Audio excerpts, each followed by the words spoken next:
예루살렘을 정복하고 아마 곧이어 그랬겠죠. 느부갓네살이 시대장 느부사라단을 보내서 성전과 왕궁에 있는 모든 기물을 탈취합니다. 그리고 성전 왕궁을 불태워 버립니다. 그러면서 귀인들의 집들도 털고 함께 불살라 버렸습니다. 1차 또 잡아갔습니다만 또 이번에도 쓸만한 사람을 다 잡아가고 비천한 사람들만 남겨서 포도원 지기 농부가 되도록 했더라고 기록하고 있습니다. 그리고 그때까지 예루살렘에 남아있던 대제사장 스라야와 부제사장 스바냐, 성문 문지기 3사람, 군사를 거느리 내시한 사람, 왕의 시종 5사람, 징병 서기관 1사람, 그 외 60명을 사로잡아서 리블라에 있는 바벨론 왕으로 느부갓네살이죠. 끌고 갔더니 느부갓네살이 그들을 다 처단해 버립니다. 리블라는 지금 남아 정책을 펴기 위한 요충지라고 보고 여기에 지금 그 느부갓네살이 머물면서 계속 진두지휘하고 있는데 거기로 끌고 와서 다 죽입니다. 어떻습니까? 열국의 중심이 되어야 될 예루살렘, 그 중에서도 성전이 이렇게 무참하게 아주 비참하게 완전히 파괴되고 말았습니다. 모순 중의 모순입니다. 하나님의 원래 뜻에 의하면 아브라함과 맺은 언약, 이삭과 야곱과 그리고 다윗과 모세와 모든 하나님의 사람들에게 확언한 바 언약에 의하면 예루살렘이 그 중에서도 성전이 중심이 되고 어떻게 됩니까? 열국이 주변에 있는 모든 열방이 복을 받는 것. 정의가 넘치고 평화가 넘치는 것이 복인데 이 복을 받도록 하나님께서 소원하셨습니다마는 지금 오히려 거꾸로 세상에 의해서 완전히 파괴돼 버리고 말았습니다.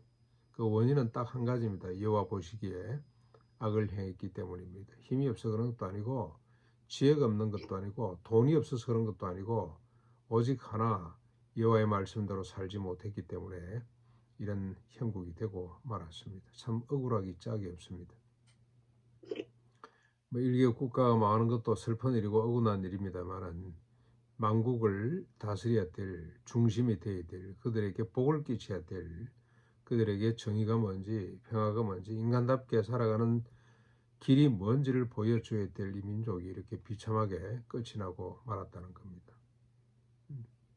그리고 쭉 22절로 26절까지 보면은 느부갓네살이 사반의 손자 아이감의 아들, 아이감은 요시아가 개혁 정책을 펼 때 가장 측근에서 도왔던 사람이죠.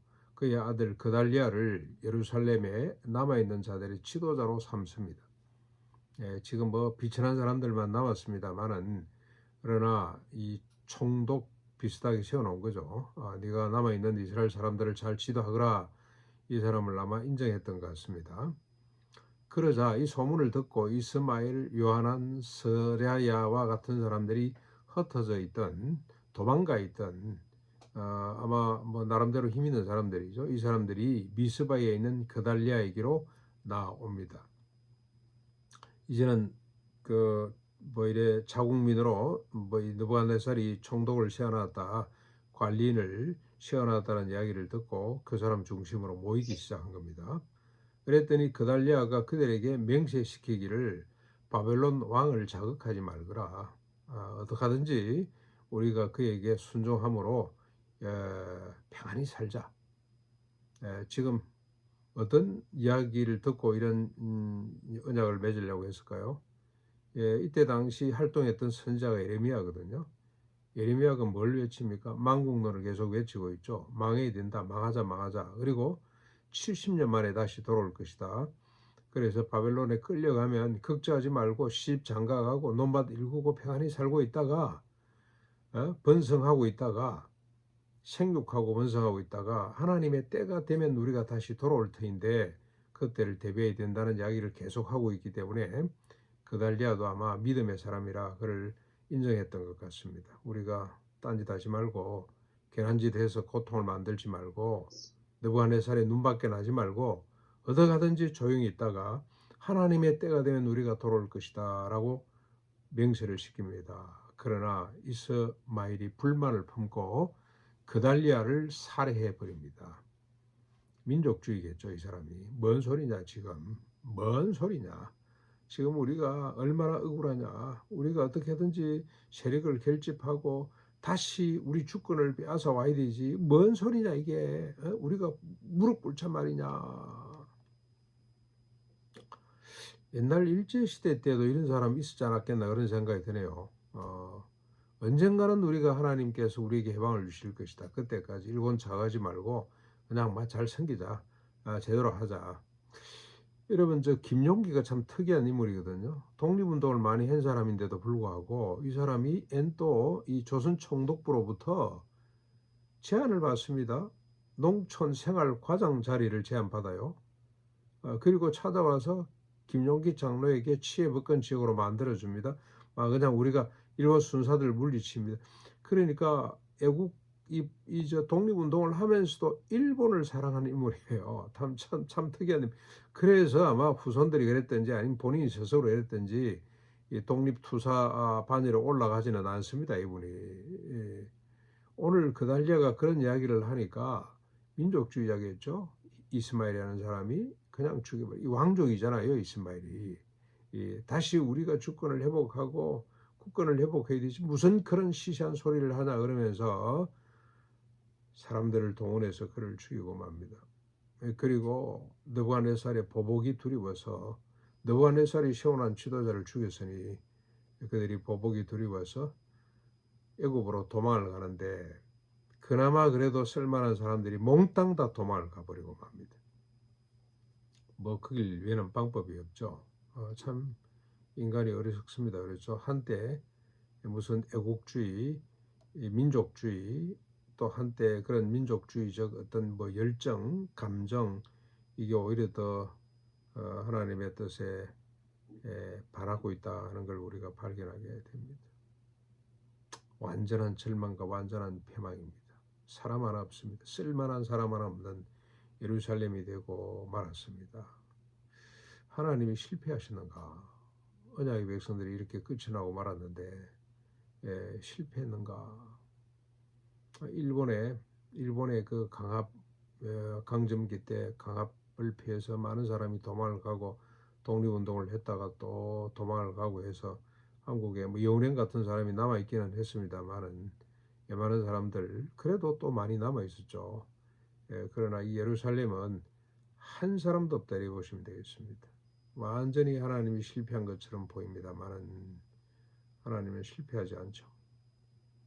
새로운 언약이 선포됩니다. 쓸만한 사람이 다 사라져야 하나님의 언약, 하나님의 은혜가 더 분명하게 드러나게 되는 법입니다. 하나님의 언약의 서막이 뭡니까? 27절로 30절에 때를 정확히 밝히죠. 이 여호야긴이 사로잡혀간 지 37년 만에 여호야김 그리고 시드기야 왕으로 이어지는데 마지막 세 번째 왕 여호야긴이 잡혀갔잖아요. 바벨론이 애굽이 그를 왕으로 세웠더니 바벨론이 그냥 완전히 그를 데리고 와버리고 포로로 끌고 가고 여호야긴을 세워놓고 또 시드기야를 세우고 그러죠. 그가 사로잡혀간 지 정확히 37년 되던 해 그때 왕은 에월 머로닥이라는 사람인데 즉위한 지 원년 12월 27일 날짜까지 밝히고 있습니다. 왜 이 날짜까지 밝혔을까요? 얼마나 중요한 날이냐 이 말이지. 하나님의 살아계심을 증명하기 위해서 날짜까지 밝혀놓고 있습니다. 갑자기 이 여호야긴이 옥에서 풀려납니다. 그리고 바벨론의 포로로 끌려와 있던 모든 열국의 왕들보다도 바벨론이 지금 전 세계를 지금 통일하고 있으니까 지금 온 나라의 왕들이 지금 포로로 잡혀와 있겠죠. 그 어느 왕들보다도 지위를 더 높여 줍니다. 왕과 함께 먹는 자리에까지 나아가도록. 근데 종신토록 쓸 것을 왕에서 공급받도록 줍니다. 이런 일이 벌어졌어요.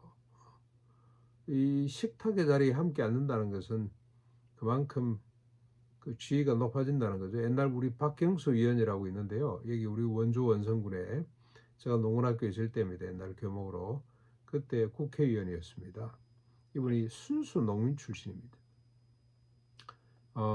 담배밭 매다가 경수야 국회로 가거라 하는 하나님의 음성을 듣고 이게 진짜인가 하고 자기 부인한테 이야기를 했더니 부인이 소 5마리 팔아서 가자고 했고 문창모 장모님이 어느 정당에 있는지 공천만 받아오면 내가 밀어주겠다고 그래서 김영삼 대통령 정당의 공천을 받 그때는 이 여당이 워낙 세기 때문에 아무도 무공천 지역이었어요.